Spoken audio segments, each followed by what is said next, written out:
Hello everybody, this is Tim here again, here another movie review, this time for Final Destination Bloodlines. Now the Final Destination series is one that I guess I do like, but I've never really loved it, but I have liked it. I enjoyed the first one. The second one I actually really like. I think some people, the second one is their favorite. I think for me, I enjoy the first one a little bit more.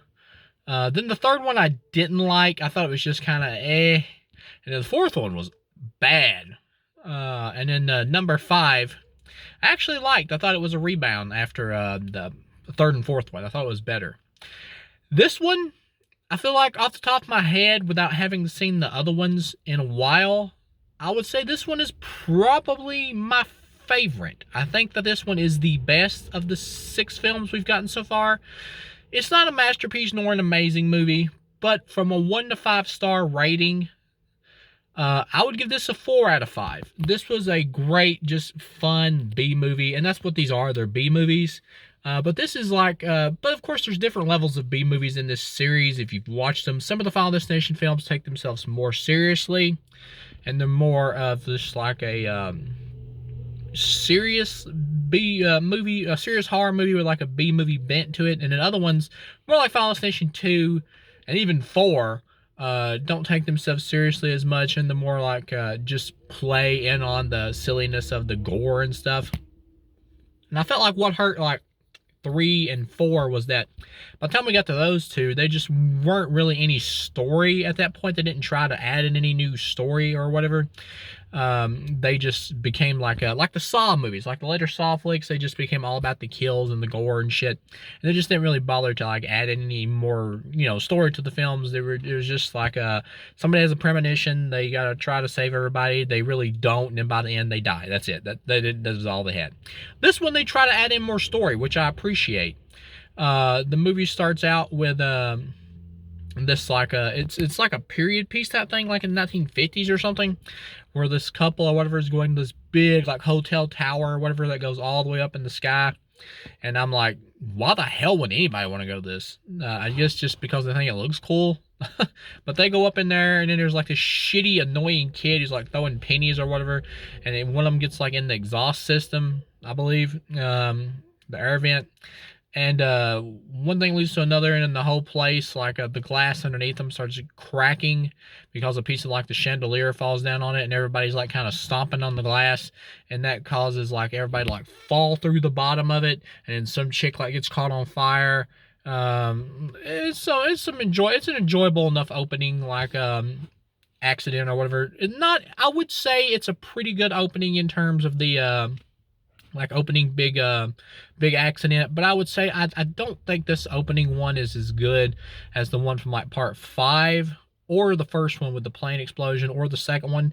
It's better than 3 and 4 for me though. I believe, at least for me, from off the top of my head, it's a pretty good opening. And there's this little black boy that's introduced at the beginning, and as soon as I saw that, because I had heard they were going to delve in a little bit more into like the Tony Todd character's backstory in this, I was like, okay, that's got to be the Bloodworth character. That's got to be this has got to be some kind of thrown in origin for that character.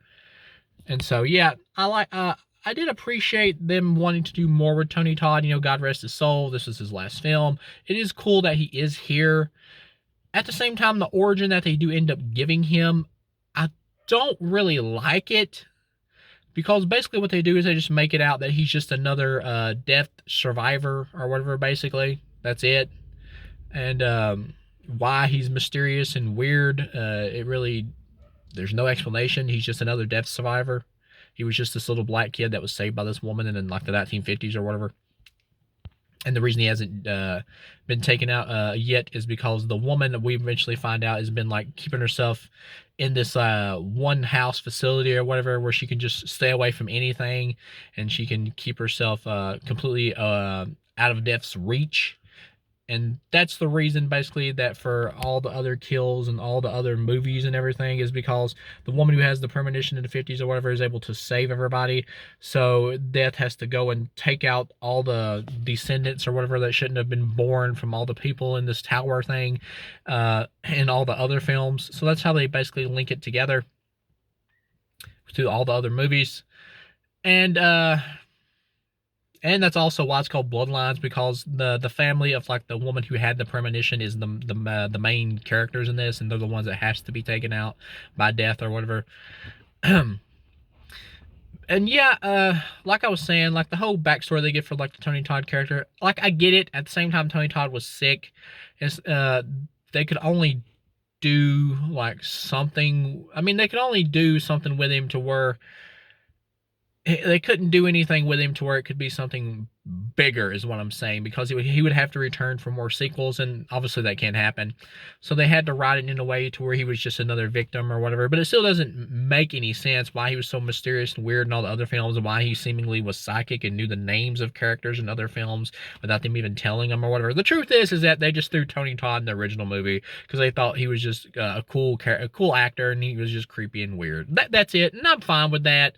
But that's the reason they never bothered to really delve into his backstory, because they never had a backstory plan for the character. They just wanted him to be the creepy, weird mortician guy, and not to give any kind of explanation on who the hell he was. That's it. But here, they've decided to actually do that because a lot of fans have been asking for that, and by the 6th film, you got to give something if you're going to keep him around, which they did, even though he was absent for 3 and 4, pretty much, even though he had like a voiceover cameo in number 3 at the carnival.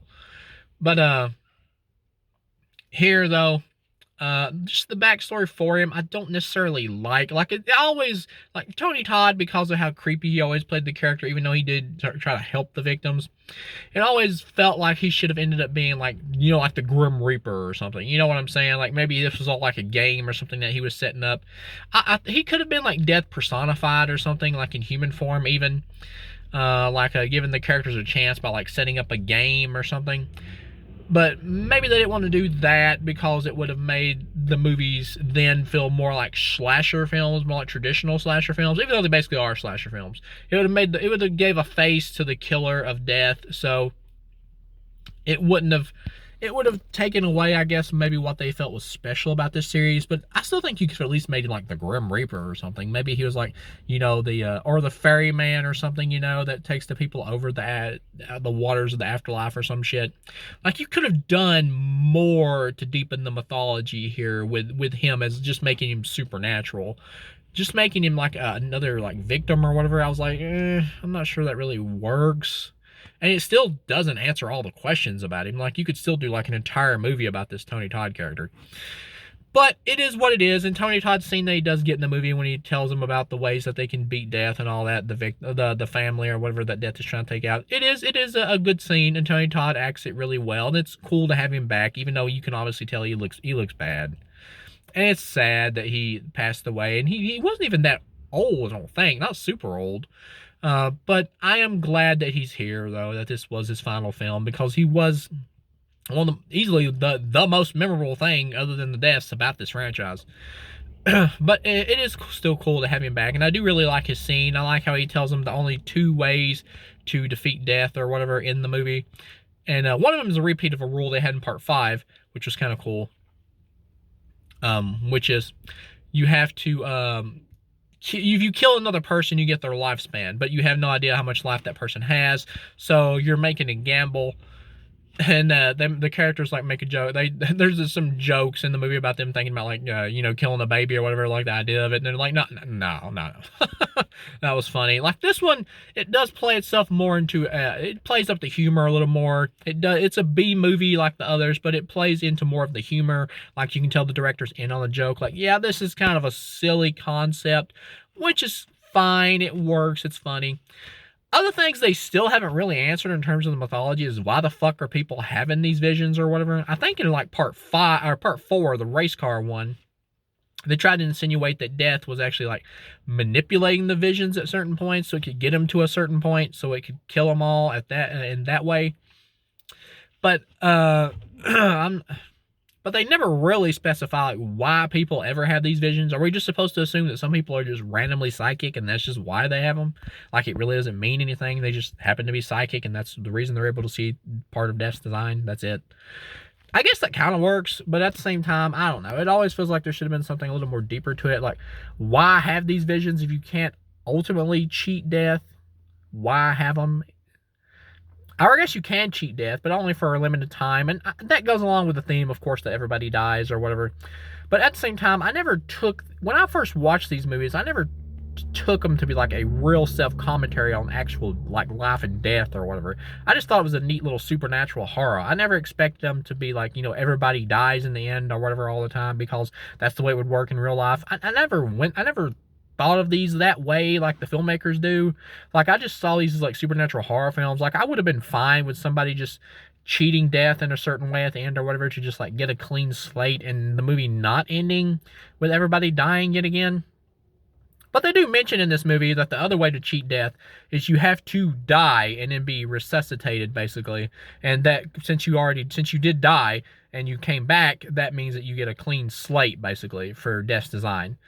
And they mentioned that the character from Final Destination 2, the Kimberly character, the one who was the main character in that, who we've really never seen again, or her cop, pretty much boyfriend she had at the end of that she did live, because she did die in the water and drowned, and it was brought back by a doctor. So yeah, they mentioned that she did defeat death, and that she's the only one that's successfully done it out of all these movies. And I always thought it was weird they never got back to that character, but here they do mention it. Sorry about that cough right there, but yeah, I thought it was cool that they actually did mention that character and what the fuck happened to her. Even though in Final Destination 3, and like one of the bonus scenes, they tried to say that she was like killed by a wood chipper or something. That's not canon. I never felt that was canon. That was just some throwaway gag in a bonus scene. And so here they specify that, yeah, she's still alive. She successfully beat death. She's the only one. So, we get back to this one, and I will say, like, the lead actress, who is like also having premonitions or whatever of what her grandmother went through back when she was, in the 50s or whatever. They never explain why she's having these premonitions or dream premonition things or whatever. They never explain it, which kind of annoyed me. They like throw little hints out. Well, maybe it's that, maybe it's this. It's like, there's no specification. And maybe that's something they want to expand mythology-wise into other films, because you can tell they're trying here to expand the mythology a little more, like they did in like 1 and 2 and 5, unlike 3 and 4 were just kind of rote. And here they're trying to go back to expanding the mythology a little more. I appreciate that. I like that better than what they did in 3 and 4, which is basically nothing. Yeah, I do like the fact that they try a little more to expand the mythology, but they don't. They still, though, I need a little bit more, like, in terms of why the fuck this girl's having these dreams or whatever about what happened to her grandmother in the 1950s or some shit. But they don't really explain it, and so she goes to meet her grandmother, and her grandmother actually, like, steps outside because her grandmother finds out she's dying of cancer, so even though she's not defeated by the actual spirit of death, the entity of death, she's still taken out just by pure coincidence, I guess, of the fact that she just happens to get cancer. And so she decides to walk outside and leave her domain because she wants to show her granddaughter that all this shit is real. And then she randomly just gets taken out by death and like stabbed to the back of the head. It's a good death. It's not great, but it was good. One or two of the deaths in this aren't that great. They're a little lower level, but we do get some great ones, some of the best of the series, really. Especially with this MRI machine one, where this dude like got all these piercings and they got like sucked out of his face and out of his chest, and he's got one on like his dick, basically, is like they're showing, and it like gets pulled towards the MRI machine. He gets sucked into it, and he gets like bent in half and like pulled into it. That was a cool death. And then this other dude, his brother is like standing there, and a piece of like the vending machine like flies out, a metal piece, and straight through the dude's head. That was cool. But yeah, I will say, like, the dude who had the piercings and stuff, he's the most fun actor in this movie. The way he's playing it up or whatever, and he knows his brother is going to be next, and he's like, well, you know what we have to do? We got, I believe what they the Tony Todd's character said, we got to kill you and bring you back. You got a peanut allergy? Eat this shit. That was pretty funny, and just the way the actor played it. At first, I wasn't really sure about his character. He's a little annoying, but then I started warming up to him when he got in on everything, and I was just having fun with the actor. It was just really, just his natural charisma. He was more likable than the lead was, really, just from an acting standpoint, just natural acting. He was just more enjoyable to watch. And his scene with his brother where he's trying to save him and everything, it's really funny. And it's really entertaining. And when he gets taken out, I will say the movie loses a little oomph after that, because he's kind of the highlight of the film, becomes the highlight. And when he's taken out, the movie does lose it a little, because the main character while she's good, she's just, she's in the main character role. That's it. There's nothing really else to her. And she's got like this little brother who's kind of a non-entity. Like, the actor does fine. He's okay, but there's not a lot for him to chew on here. And the character is just kind of there. He just doesn't get a lot to do. Like, the dude with the piercings, if they would have rewritten this to just make him the star, this would have really elevated the movie. But even as it is, this is still, off the top of my head, my favorite of the series thus far. I do think we really need an opening of this where a bunch of people get killed on a cruise ship. We need a cruise ship massacre for one of these damn films, hopefully for the next one. I heard originally they were going to make this one about like first responders or whatever, like the people who show up to accidents. That kind of would have been interesting. But I guess they decided to go this way instead. Maybe they could do that for one of these, in another one, if they want to expand the mythology. Like, I've always felt that this franchise has a little bit more potential than what the movies go for. Or at least some of them. Yeah, like, once again, 3 and 4. Like, it would be cool to see like one of these about like a serial killer, you know what I'm saying? Like, maybe he's part of Death's design, to where Death's like got him out there like taking people out and everything, and basically maybe even like communicating with him and getting him to kill people who it's their time to go. Like, you can make it more of like a slasher thriller even. That could kind of be cool. But yeah, as far as this one goes, one thing leads to another. They get to the end of the movie, like their mom, she's wanting to like go to the house that the grandmother was in, so because it's like basically a safe haven, and Dev's trying to stop them before they get there. Oh, and the dude with the piercings, come to find out he wasn't biologically related to the family. So when Death actually attacks him at another point in the film where it's trying to kill him and he manages to survive, they basically insinuate that's because, well, he's not biologically related. So does that mean he's not even really a target then, if he's not actually part of the bloodline? I mean, if he's not really the guy's son or whatever, then he shouldn't even be a target, right? So I always took it that the reason he gets killed at the MRI machine is basically just because he was trying to help, thwart Death's plan. So Death was like, well, you're not on the list, so fuck it, I'll take you out anyway, because, you're trying to fuck things up. That's the way I took it. But anyway, you get to the end or whatever, and their mom is like trying to get to like this safe haven house that the grandmother used, and Death's trying to stop them, and she gets blowed up, which is a pretty cool little scene. And you get like a gag where she's like, I'm not dead yet or whatever, and then all at once like something falls on her or whatever and squishes her. You can kind of see that coming. It's kind of humorous, but at the same time it's like, kind of a basic joke. And so, sorry about that cough. I mentioned in my last video, I've got allergies. In the summertime, I always get allergies. But and so the daughter or whatever, the one who's the main character, she gets ready to, she gets stuck in the vehicle inside some water. So you get the idea, oh, she's going to drown like the chick from part 2, and then she's going to get resuscitated, and that's how they're going to do it.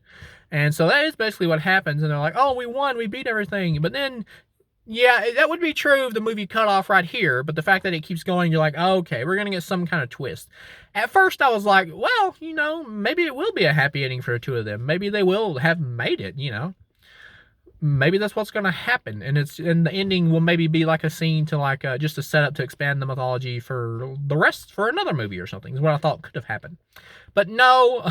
You find out at the end, like from this doctor dude who's like talking to him or whatever, where she's like, oh yeah, I died and my brother brought me back, and the guy's like, well, no, not technically. I mean, you weren't dead. You were just kind of out for like a few seconds. And then she starts thinking like, oh shit. And almost this big truck like crashes into everything, with another setup for like another penny or whatever that, similar to the setup for the accident at the beginning of the movie.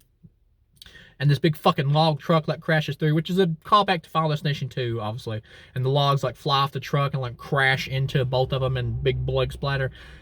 That was fun. I like that it was a callback to the truck, so that's why I enjoyed it. At the same time, part of me, when this happened or when it started to happen at the end, I was like, we're doing this again, the ending where everybody dies at the end. I'm like, we already had this in 3 and 4. Do we need this yet again? But at the same time, when it does happen at the end, it was fun with the log truck and everything. So that's what made me like it, because once again, it felt like the filmmakers were in on the joke and they weren't taking this that seriously. So like, oh, let's just have fun with this shit. And so that's why I liked it.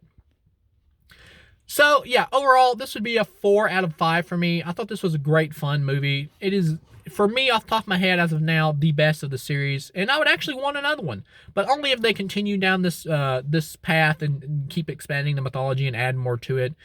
And if they do make another one, which I'm sure they will, because I believe this was the biggest hit of the series, I hope they don't end it once again with everybody dying at the end. Because even though that worked for me in this one, I don't think I would want that yet again. Or if you are going to do that, do something different with the story or whatever. Make it like a serial killer type movie like I was talking about. Because I think that would be cool. Maybe the serial killer gets killed at the end. He's taken out by death. Uh, yeah, and I would also really like a cruise ship incident on this. But maybe that's just like too high budget-wise. I don't know. But yeah, overall, I really like this one. And thank you guys for watching. And I'll see you again.